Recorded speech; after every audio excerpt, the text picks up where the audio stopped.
భాగ్యనగరంలో కొంతమంది మేధావులు, స్వయం ప్రకటిత మేధావులు, తమను తాము మేధావులుగా ప్రకటించుకున్నటువంటి కొంతమంది గౌరవ పెద్దలు హైదరాబాద్లో ఒక మీటింగ్ పెట్టి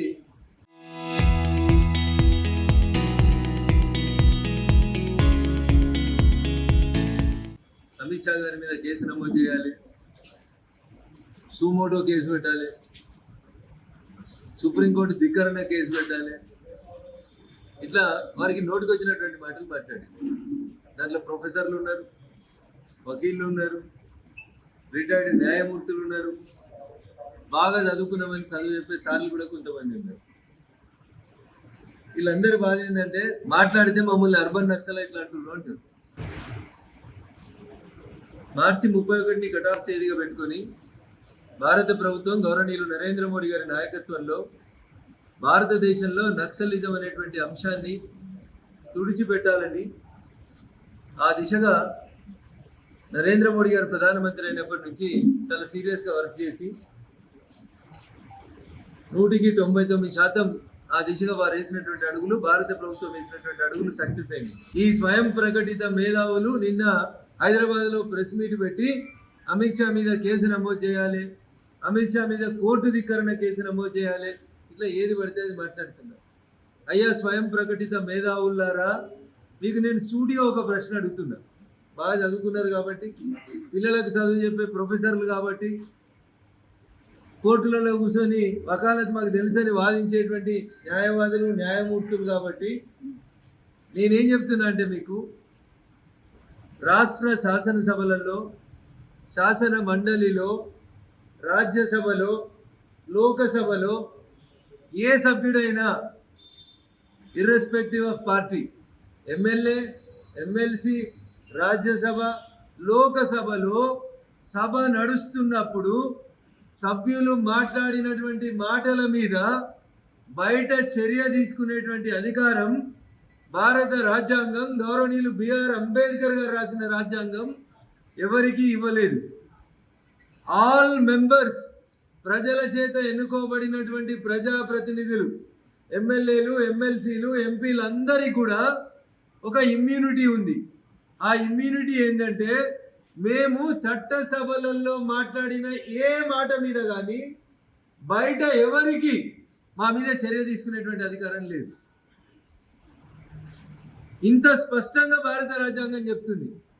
అదే భారత రాజ్యాంగం ఏం చెప్తుందంటే, సభలో ఏ సభ్యుడైనా, నేను మంత్రుల గురించి మాట్లాడతలేను, అమిత్ షా గారు ఈ దేశానికి హోంమంత్రి గారు, నేను హోంమంత్రి గారు అధికారాల గురించి మాట్లాడతలేను, సభ్యులకు ఉండే అధికారాల గురించి మాత్రమే ఆ మేధావులకు తెలవాలని చెప్తున్నాడు. సభ్యులకు ఉండే అధికారాలు ఎంత గొప్పవి అంటే, సభలో మాకు ఇచ్చినటువంటి ఇమ్యూనిటీ ఎంత గొప్పదంటే, సుప్రీంకోర్టు ఇచ్చిన జడ్జిమెంట్ల మీద, హైకోర్టు ఇచ్చినటువంటి జడ్జిమెంట్ల మీద కూడా సభ్యులు సభలో ప్రస్తావించేటువంటి అధికారాన్ని రాష్ట్ర శాసనసభలు, భారత పార్లమెంటు సభ్యులకు ఇచ్చినటువంటి అధికారం. మాట్లాడినటువంటి మాటలకి మాకు ఇమ్యూనిటీ ఇచ్చిండ్రు. ప్రజల చేత ఎన్నుకోబడినటువంటి ప్రజాప్రతినిధులు స్వేచ్ఛగా తమ అభిప్రాయాల్ని శాసనాలు చేసేటువంటి సభలో ఎక్స్ప్రెస్ చేయొచ్చు అనేది భారత రాజ్యాంగం, గౌరవనీయులు బిఆర్ అంబేద్కర్ గారు రాసిన రాజ్యాంగంలోనే చాలా స్పష్టంగా చెప్పింది. ఇక వీళ్ళు వచ్చి సాక్షాత్తు ఈ దేశ ప్రధానమంత్రి నక్సలిజం అనేటువంటి సమస్య మీద ఈ దేశ హోంమంత్రి గారు నక్సలిజం అనేటువంటి సమస్య మీద మాట్లాడుతూ వారే చెప్పినారు, ఆన్ రికార్డులో చెప్పినారు, 2011లో పలానా గౌరవ న్యాయమూర్తి ఇచ్చినటువంటి జడ్జిమెంట్ వల్ల ఈ దేశంలో నక్సలిజం పెరగడానికి ఆ జడ్జిమెంట్ దోహదపడింది అని ఆన్ రికార్డులో పార్లమెంట్లో ఈ దేశ హోంమంత్రి నక్సలిజం మీద చర్చ జరిగినప్పుడు మాట్లాడింది. ఈ ప్రెస్ మీట్ పెట్టిన పెద్దలు ఎవరు కూడా చట్టసభలలో కనీసం వార్డు మెంబర్లు కూడా ఇప్పటిదాకా గెలిచినట్టు నేను చూడలేదు. అందుకని నేను వాళ్ళని స్వయం ప్రకటిత మేధావులు అని చెప్పిన. 10 మంది కలిసి సంఘం పెట్టుకుంటారు, దానికి రాష్ట్ర సంఘ అధ్యక్షుడిని, దేశ సంఘ అధ్యక్షుడిని నేను పెట్టుకొని ఏది పడితే అది మాట్లాడుతూ ఈ దేశాన్ని నడిపిస్తున్నటువంటి హోంమంత్రి అమిత్ షా గారిని కించపరిచేలా మాట్లాడడం అనేది మీకు భావ్యం కాదు, మీకు తెలియదని నేను అనుకోను.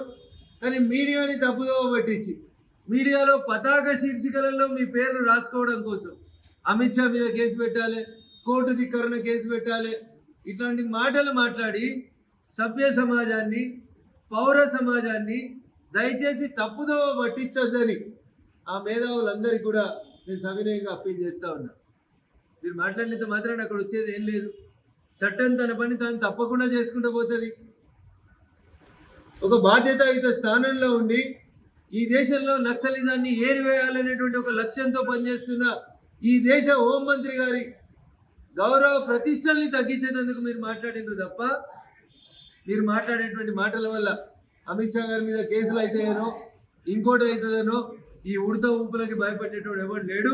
భారతీయ జనతా పార్టీ నాయకులు, కార్యకర్తలు, గల్లీలో ఉండే మా బూత్ అధ్యక్షుని దగ్గర నుంచి మొదలుకుంటే ఢిల్లీలో ఉండే మా ఆల్ ఇండియా పార్టీ అధ్యక్షుని దాకా ఈ ఉడత ఊపులకి, ఈ నక్సలైట్ల పేరు ఇచ్చేటువంటి బెదిరింపులకి ఎవ్వడూ భయపడ్డాడని ఈ సందర్భంగా తెలియజేస్తూ, సమాజంలో మీకున్న జరంత ప్రొఫెసర్ అని పేరో, వకీల్ అని ఉన్న పేరో, ఆయనతో ఏది పడితే అది మాట్లాడి దయచేసి పోగొట్టుకోవద్దని ఆ స్వయం ప్రకటిత మేధావులందరికీ కూడా నేను సవినయంగా అప్పీల్ చేస్తూ